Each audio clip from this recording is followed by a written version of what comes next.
प्यारे बच्चों, इस वीडियो में हम आपका क्लास 5th का जो मोस्ट इम्पोर्टेंट क्वेश्चन है 2024 के वो हम करेंगे। पहला प्रश्न है, बालक का स्वप्न पाठ के आधार पर लड़के ने स्वप्न की बात बताई। उत्तर है द किसी को नहीं। राजा ने सोचा इसे हराना कठिन है। यहाँ हराना का मतलब होता है पराजित करना। नेक्स्ट है हमारा, भारतीय स्त्रियों के गुण है तो उसमें लज्जा, विनम्रता, ममता सभी है। जैसलमेर को हवेलियों की नगरी कहते हैं।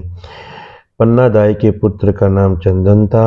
मेहनत की कमाई पाठ के आधार पर लड़के ने अंतिम दिन अपनी चवन्नी कुएं में क्यों नहीं फेंकी? क्योंकि वह चवन्नी उसने अपनी मेहनत से कमाई थी, इसलिए उसने कुएं में नहीं फेंकी।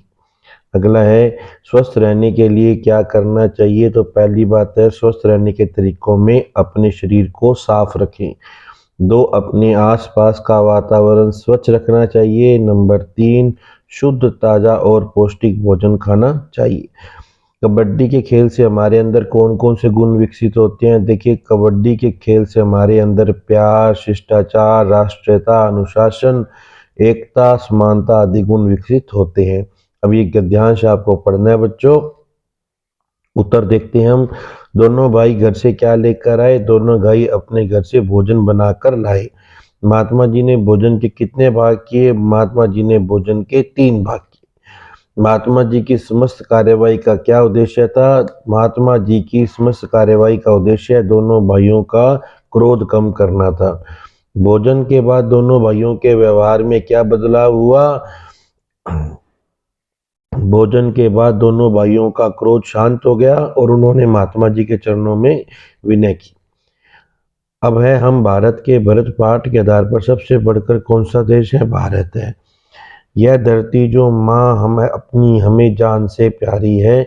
बोलो मेहनत खूब करेंगे, कठिन परीक्षा आई है।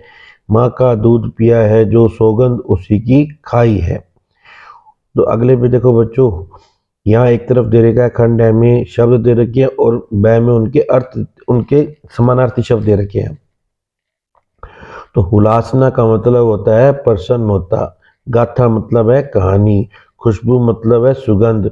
वीर मतलब है बहादुर। मल्हार मतलब है वर्षा ऋतु में गाया जाने वाला राग। और रसदार मतलब है रस की धारा। अगला है, सज्जन व्यक्ति संपत्ति का संचय किसके लिए करते हैं? तो उत्तर है, सज्जन व्यक्ति दूसरों की भलाई के लिए संपत्ति जमा करते हैं। वह संपत्ति जरूरतमंद गरीब तथा दूसरों की भलाई में ही खर्च होती है। प्रकाश का पर्यायवाची शब्द है गगन और 4 चांद लगाने का मतलब होता है शोभा बढ़ाना। स्वतंत्रता दिवस पर बच्चों के रंगारंग प्रोग्राम ने 4 चांद लगा दिए। मुंह में पानी आना मुहावरे का अर्थ होता है लालच आ जाना। मिठाई देखते ही पप्पू के मुंह में पानी भर गया। अगला है, फूले ना समाना। इस मुहावरे का अर्थ होता है बहुत खुश होना। नाना जी को अचानक आया देखकर मैं फूले ना समाया। फिर आगे देखिए, सुंदर शब्द का वाक्य में प्रयोग करें। राधा ने सुंदर फ्रॉक पहनी है। सच्चा, मेरा मित्र राम सच्चा मित्र है।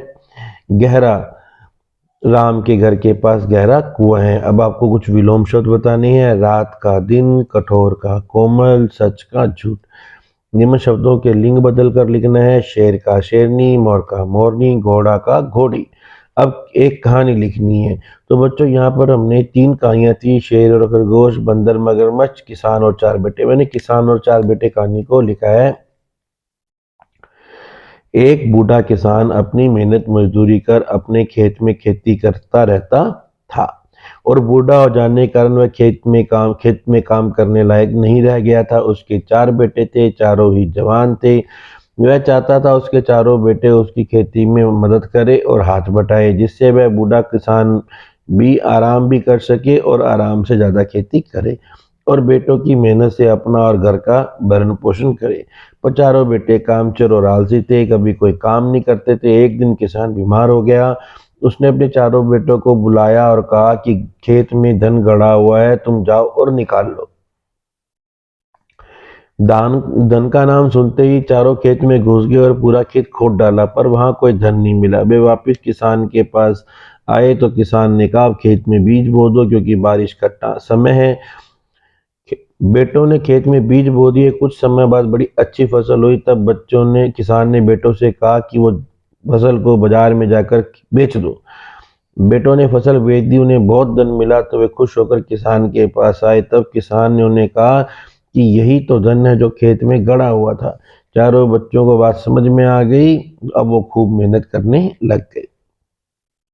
इसके बाद में आपको क्या है, एक प्रश्न लिखना है, एक प्रार्थना पत्र लिखना है कि आपका नाम रोहित या मेघा है, आप उदयपुर जाना चाहते हो, आप राजकीय उच्च प्राथमिक विद्यालय चित्तौड़गढ़ में पढ़ते हो। तो अपने प्रधानाध्यापक जी को 3 दिन के अवकाश हेतु प्रार्थना पत्र लिखना है। सेवा में श्रीमान प्रधानाध्यापक जी, राजकीय उच्च प्राथमिक विद्यालय चित्तौड़गढ़। विषय हमारा आ गया उदयपुर भ्रमण पर जाने के कारण 3 दिन के अवकाश प्राप्ति हेतु। महोदय, नम्र निवेदन है कि मैं अपने परिवार के साथ उदयपुर भ्रमण पर जाना चाहता हूँ। लड़कियां लिखेंगी जाना चाहती हूँ। अतः आपसे निवेदन है कि मुझे 3 दिन का अवकाश प्रदान करने की कृपा करें। धन्यवाद। आपका लड़का है आपका, लड़की है आपकी, आज्ञाकारी शिष्य या शिष्या, नाम जो भी है रोहित, मेघा कक्षा 5 और दिनांक जिस दिन आपका पेपर होगा।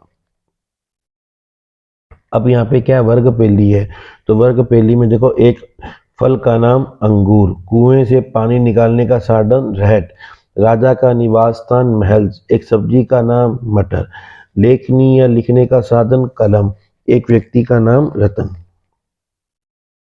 अब एक निबंध लिखना है मैंने निबंध लिखा है मेरा आदर्श गांव। भारत गांवों का देश है, मैं भी गांव में रहता हूँ। मेरे गांव का नाम रतनपुर है। मेरे गांव में लगभग 200 मकान हैं, सभी घर पक्के बने हुए हैं। मेरे गांव में बिजली से पानी पीने के लिए पानी की टंकी बनी हुई है। टंकी से पानी सुबह शाम घरों में लगे नलों में आता है। मेरे गांव में 2 विद्यालय हैं, एक बालकों के लिए, दूसरा बालिकाओं के लिए। ये दोनों 8वीं कक्षा तक है। दोनों विद्यालय में खेलने के लिए मैदान है। मेरे गांव में सभी पढ़े लिखे हैं, वे नौकरी और खेती करते हैं, सभी खुशहाल जीवन जीते हैं। मुझे मेरा गांव अच्छा लगता है। इसके बाद में आपको एक अपने विद्यालय के पुस्तकालय को स्वच्छ और आकर्षक बनाने रखने के लिए क्या क्या करेंगे लिखना है। तो देखो बच्चों, लिख लो, हम पुस्तकालय की नियमित सफाई सुनिश्चित करेंगे, पुस्तकालय में अच्छी पुस्तकें सही स्थान पर रखेंगे और दूसरे छात्रों को भी अवगत कराएंगे। पुस्तकालय में कचरा नहीं फैलाएंगे, मेज कुर्सियों को लाइन में रखेंगे तथा दीवारों पर महापुरुषों तथा पढ़ाई से संबंधित चार्ट लगाएंगे। इसके बाद में बच्चों, सड़क पर दोपहिया वाहन चलाते समय क्या क्या सावधानी रखनी चाहिए। सड़क पर दोपहिया वाहन चलाते समय हमें निम्न सावधानियां रखनी चाहिए। नंबर 1, हेलमेट पहनकर वाहन चलाना चाहिए, ज़्यादा सवारियां नहीं बैठानी चाहिए, मोबाइल का उपयोग नहीं करना चाहिए, शराब पीकर वाहन नहीं चलाना चाहिए, वाहन की गति सामान्य रखनी चाहिए, वाहन तेज गति से नहीं चलाना चाहिए।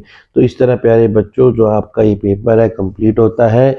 ये कक्षा 5 के जो आपका अभी हिंदी का पेपर होगा उसके मोस्ट इम्पॉर्टेंट क्वेश्चन है। वीडियो अच्छा लगा और लाइक एंड शेयर करना, और मैंने बाकी सभी सब्जेक्ट्स के भी डाल रखे हैं, वो भी जरूर देखना। Thank you very much, have a good day.